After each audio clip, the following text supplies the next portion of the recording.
The comfort zone is a psychological state in which a person feels familiar, at ease, and in control. Stepping out of the comfort zone raises anxiety and generates stress.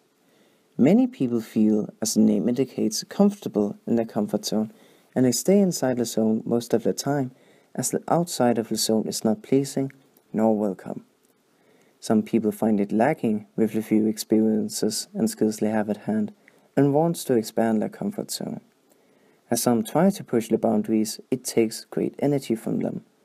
They might need to rest just after a short period of time due to discovering new things of life.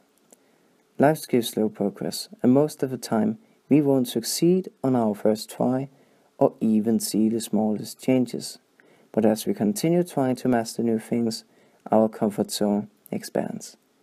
We may feel freer and more whole as people, knowing that we are more capable and ready to advance to greater things than before.